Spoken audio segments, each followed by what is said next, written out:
अब अयोध्या के हनुमानगढ़ी मंदिर में सिर्फ शुद्ध देशी घी के बेसन के लड्डू ही चढ़ाए जा सकेंगे, क्योंकि मंदिर प्रशासन ने इसको लेकर सर्कुलर जारी कर दिया और साथ ही साथ जो दुकानदार होंगे उनके अपने लड्डू के डिब्बों पर अपना नाम और अपना मोबाइल फोन भी लिखना होगा। हनुमानगढ़ी में अब मिलावटखोर बजरंगबली के मुंह का जायका खराब नहीं कर सकेंगे। अब से हनुमानगढ़ी में शुद्ध देसी घी और चने के बेसन के बने लड्डू ही बेच पाएंगे। शुद्ध देसी घी के लड्डू जो चढ़ रहा है वही चढ़े, और दूसरा कोई भी ऐसा चीज़ जो मिलावटखोरी का हो या जो है कोई डालडा का यूज हो या कोई मक्के का बेसन हो, ये चीज़ें ना हो। और यही निर्णय हुआ कि उच्च क्वालिटी के देसी घी के लड्डू को बने हनुमानगढ़ी चढ़ाने के लिए। ये फैसला हनुमानगढ़ी के व्यापारी और अखाड़े साधु संतों ने सर्वसम्मति से लिया। वनस्पति घी और रिफाइंड के लड्डुओं पर पूर्ण रूप से प्रतिबंध लगा दिया गया है। जो भी भोग प्रसाद चढ़ेगा शुद्ध देसी घी से निर्मित ही भोग प्रसाद चढ़ेगा, और जिस भी दुकान से वो दर्शनार्थी लेंगे उस दुकान का प्रतिष्ठान का नाम और पता होना चाहिए। संतों द्वारा जो निर्णय लिया गया वो बहुत ही सराहनीय निर्णय है, हम इसका स्वागत करते हैं। ये तो अच्छी चीज है कि और दुकानदारों की जवाबदेही तय करने के लिए लड्डुओं के डब्बे पर दुकान का नाम और दुकानदार का मोबाइल नंबर भी छापा जाएगा। गुणवत्ता से खिलवाड़ करने वालों पर एक्शन भी लिया जाएगा। व्यापार इसका बढ़ गया, बाहर से व्यापारी आए लड्डू का व्यापार करने लगे। चूँकि अयोध्या का हनुमानगढ़ी का उनका दिशा निर्देश नहीं मालूम था, तो लोग वनस्पति रिफाइंड का भी लड्डू बनाने लगे। उनका का भी प्रसाद हनुमानगढ़ी मंदिर में जाकर चढ़ने लगा।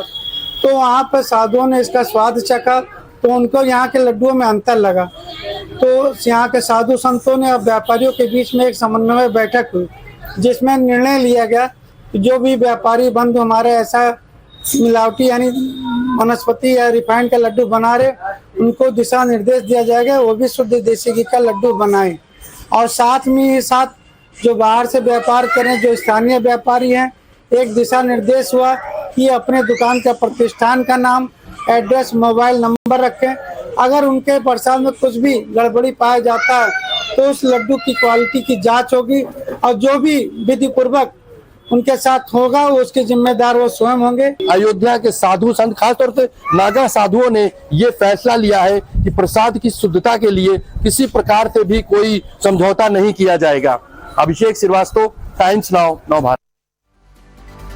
अब सिर्फ शुद्ध देशी घी के बेसन के लड्डू ही चढ़ाए जा सकेंगे, क्योंकि मंदिर प्रशासन ने इसको लेकर सर्कुलर जारी कर दिया और साथ ही साथ जो दुकानदार होंगे उनके अपने लड्डू के डिब्बों पर अपना नाम और अपना मोबाइल फोन भी लिखना होगा।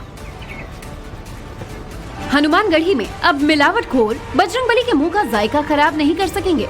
अब से हनुमानगढ़ी में शुद्ध देसी घी और चने के बेसन के बने लड्डू ही बेच पाएंगे। शुद्ध देसी घी के लड्डू जो चढ़ रहा है वही चढ़े, और दूसरा कोई भी ऐसा चीज़ जो मिलावटखोरी का हो या जो है कोई डालडा का यूज हो या कोई मक्के का बेसन हो, ये चीज़ें ना हो। और यही निर्णय हुआ कि उच्च क्वालिटी के देसी घी के लड्डू को बने हनुमानगढ़ी चढ़ाने के लिए। ये फैसला हनुमानगढ़ी के व्यापारी और अखाड़े साधु संतों ने सर्वसम्मति से लिया। वनस्पति घी और रिफाइंड के लड्डुओं पर पूर्ण रूप से प्रतिबंध लगा दिया गया है।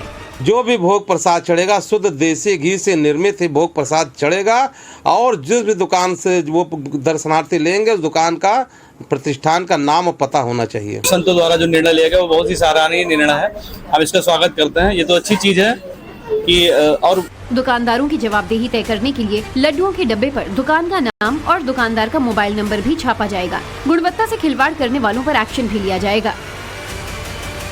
व्यापार इसका बढ़ गया, बाहर से व्यापारी आए लड्डू का व्यापार करने लगे। चूँकि अयोध्या का हनुमानगढ़ी का उनका दिशा निर्देश नहीं मालूम था, तो लोग वनस्पति रिफाइंड का भी लड्डू बनाने लगे। उनका का भी प्रसाद हनुमानगढ़ी मंदिर में जाकर चढ़ने लगा। तो वहाँ पर साधुओं ने इसका स्वाद चखा, तो उनको यहाँ के लड्डुओं में अंतर लगा। तो यहाँ के साधु संतों ने और व्यापारियों के बीच में एक समन्वय बैठक हुई, जिसमें निर्णय लिया गया कि जो भी व्यापारी बंधु हमारे ऐसा मिलावटी यानी वनस्पति या रिफाइंड का लड्डू बना रहे, उनको दिशा निर्देश दिया जाएगा वो भी शुद्ध देसी घी का लड्डू बनाएं। और साथ में साथ जो बाहर से व्यापार करें, जो स्थानीय व्यापारी हैं, एक दिशा निर्देश हुआ कि अपने दुकान का प्रतिष्ठान का नाम, एड्रेस, मोबाइल नंबर रखें। अगर उनके प्रसाद में कुछ भी गड़बड़ी पाया जाता है तो उस लड्डू की क्वालिटी की जांच होगी, और जो भी विधि पूर्वक उनके साथ होगा उसके जिम्मेदार वो स्वयं होंगे। अयोध्या के साधु संत, खासतौर से नागा साधुओं ने ये फैसला लिया है कि प्रसाद की शुद्धता के लिए किसी प्रकार से भी कोई समझौता नहीं किया जाएगा। अभिषेक श्रीवास्तव, टाइम्स नाउ, नव भारत।